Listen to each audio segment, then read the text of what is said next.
आज बच्चों मैं आपके साथ पहले 2 एग्जाम्पल शेयर करूंगा और फिर हम डिस्कस करेंगे एक बहुत ही इम्पोर्टेंट चीज़ के बारे में जो आपको हेल्प करेगी आपके एग्जामिनेशंस में। So the first example is about A hypnotist who did an experiment on a railway station. There he made a person run. उसने एक व्यक्ति को वहाँ से किसी का बैग छीन के भगाया। So he ran with the bag and there were people around. Many of them देख रहे थे कि भाई वो क्या हो रहा है। And this hypnotist randomly picked a lady who was sitting on a bench and उसने बस हल्का सा ही देखा होगा उसे कि क्या हो रहा है and she settled down. This hypnotist came to this lady और उसने कहा कि आपने देखा कि ये क्या हुआ? तो लेडी ने कहा नहीं, मैंने तो कुछ नहीं देखा। कि आपने देखा क्या उस व्यक्ति वो कौन था? उसने कहा नहीं। क्या आपने देखा उसके हाथ में क्या था? नहीं। क्या आपने देखा उसने क्या पहना था? नहीं। बट जब हिप्नोटिस्ट ने उसको हिप्नोटाइज किया तो उसने उसकी मेमोरी से वो सारी डिटेल उस पर्सन की, उस व्यक्ति की निकाल ली, जिसमें उसका बैग कौन से कलर का था, उसने क्या पहना था, उसका चेहरा कैसे दिखता है। The lady told everything. तो यहाँ पर मैं आपको इम्पॉर्टेंट बात बताना चाहता हूँ कि to whatever are senses is expose to, वो सब हमारी मेमोरी स्टेटस में जाता है, हमारी मेमोरी के अंदर जाता है। ठीक है, first example. The second example is about a girl, her name is Vaishnavi. और ऐसे बहुत सारे और भी हैं। इस लड़की को बोला जाता है grand master of memory, because एक बार वो जब सुन लेती है किसी भी चीज़ को तो वो याद रखती है। मैंने एक किसी ऑल लेडी का भी एक इवेंट देखा था, आई फॉरगॉट हर नेम, जिसमें she asked about 3 to 5 details from one person और कम से कम 30-40 लोगों से उसने वो सारी डिटेल्स पूछी।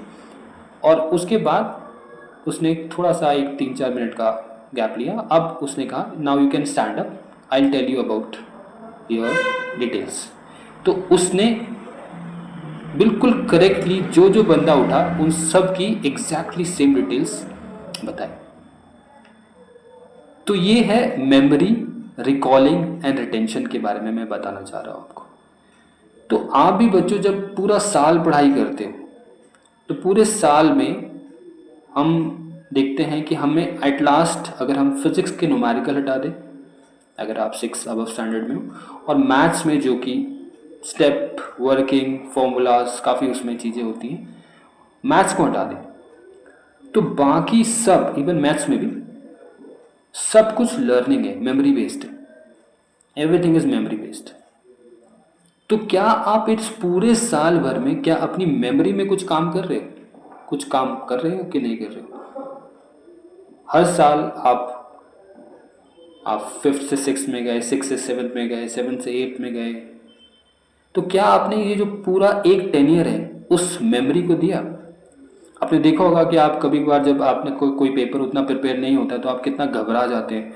और आप अगर आप ओरली लर्न कर रहे हैं तो फिर आपको लगता है यार ओरली भी अच्छे से लर्न नहीं हो रहा, चलो रिटर्न कर लेते हैं। और रिटर्न में भी अगर कुछ एग्जैक्ट आपने अगर आंसर नहीं लिखा तो एग्जाइटी, फेयर डेवलप होता है। इट इज़ बिकॉज आप अपनी मेमोरी पे बिलीव ही नहीं करते, बिकॉज उस पर कुछ काम किया ही नहीं गया है पूरे साल भर में। So the most important thing in the entire session is to work on the memory. Nobody is going to tell you, nobody is going to give you this task.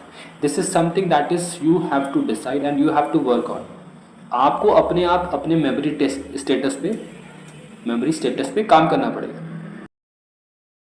Maximum students अगर teacher बोलेगा कि test है तो बोलेंगे नहीं नहीं sir, day after tomorrow ले लो, कुछ और दिन ले दो, बिकॉज आपको पता है आपने उस पर काम किया ही नहीं है। तो जिस पे भी हम एक्सपोज होते हैं, जो भी मेमोरी, जो भी हमारे सामने आ रहा है, वो आँखों से, कान से, जो भी सेंसरी इनपुट हमारे अंदर जा रहा है वो मेमोरी पे जाता है। और वो हम एक्सेस क्यों नहीं कर पाते? बिकॉज